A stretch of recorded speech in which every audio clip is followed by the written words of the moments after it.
Hello, today for review I've got another really inexpensive Chinese IEM model. It was a random spontaneous purchase from my site. I don't remember how, but I found the advertisement for these IEMs on YouTube. I found them on the AliExpress. They are really inexpensive. Their price is about $18.70 for now, and I've just pull the trigger and I've ordered them. I didn't expect really much from these IEMs, but they really surprised me, of course in a good way, because it's like a new level of inexpensive IEMs.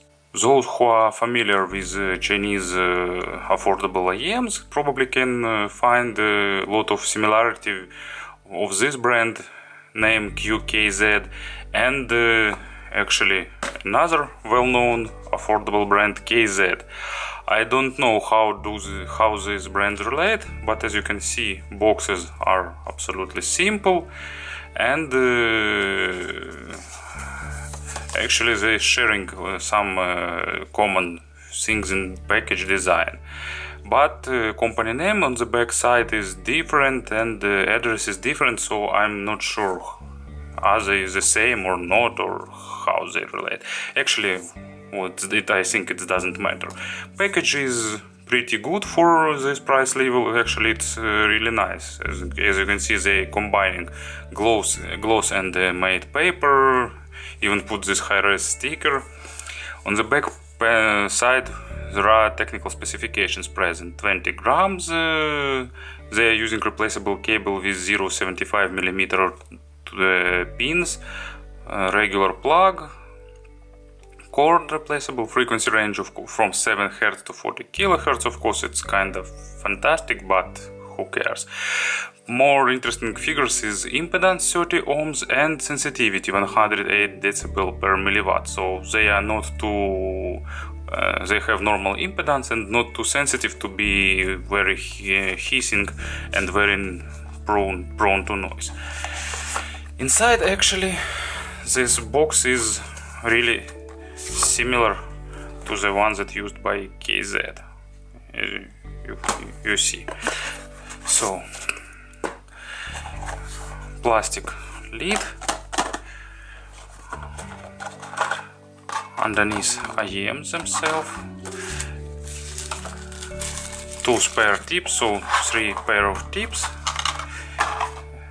as an accessory set of 3 different sizes, and also you will have cable itself. They even don't put any warranty card or manual inside, so actually accessory set is small, but it's a $19 IEM, so for this price I think it's really good. Another aspect that surprised me in positive way with these IEMs, it's build quality. They are not perfectly built. For example, you can see where they are glued, this stitch, but they built pretty nicely. They made from transparent plastic. As you can see, they are using this popular shape like universal version of custom IEMs. They are pretty small and smooth, so they fit into almost any ears pretty nicely. They are really good in terms of fit, and they look pretty interesting. They are transparent, so you can see internal wiring, you can see their driver. Manufacturer says that it is a double dynamic driver coaxial. I think I believe in this. They are using spatial resonating chamber. It also looks like true, because this driver assembly inside looks pretty big. Also, they are saying that they are using some dynamic driver with graphene diaphragm. This looks less like truth, and they are using high flux magnetic system. I'm not sure is it true or not. Let me show you the spouts. They are a bit less angled than it's necessary to provide proper fit, but they are pretty long, so they provide normal sound isolation, especially if you find some third-party double flange or triple flange tips. So they have a good passive isolation.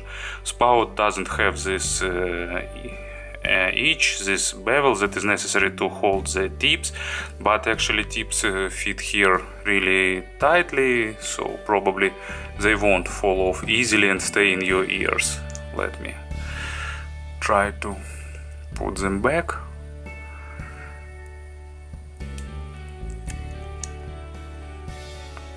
Here they are, so this way. So pretty good tips, actually. I like them, they are really soft and made of high quality silicone. So cables are replaceable, and luckily QKZ didn't use MMCX connectors, because cheap MMCX connectors are very prone to fall, are very faulty, and two pins are better. They are less expensive, so they are better in quality in the inexpensive IEMs. And actually this time when the sockets will loosen a little bit, you can just bend these pins a little bit, and this will improve the grip of the sockets. But currently sockets have really good grip, and they fit pretty nicely. So this way, cable is normal. It has formed ear hooks, no memory wire effect, but it's pretty nice. There is of course zero microphonic, because it goes over the ear and have these ear hooks. Cable is pretty soft. It's common for some inexpensive models, but it's braided, so it's almost not getting hard when it's cold outside, and it's pretty good in terms of tangling. It's not tangling much. There is no chin slider, but here is splitter, and fun thing that they didn't try to cut the cost, and down to the jack goes 4 wires, so no connection in the splitter. They go 4 wires braided, go to the way down to the jack made of metal too, as well as a splitter. So actually in terms of build quality and if we took price into attention, everything is, I'd say, pretty close to perfection. Of course, compared with some more expensive models, it's far from perfection, but for this price it's really new level, at least for me. And of course about the sound.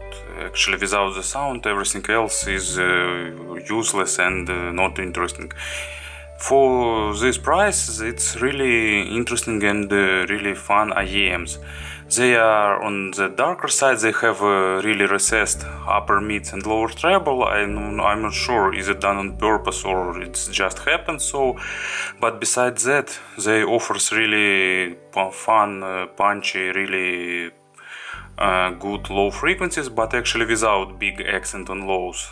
Usually what we think when we speaking about some inexpensive IEMs: bloated lows, some mids, and totally missing treble. It's not the case. Lows here is a bit accented, but just a tiny bit. There is no big accent.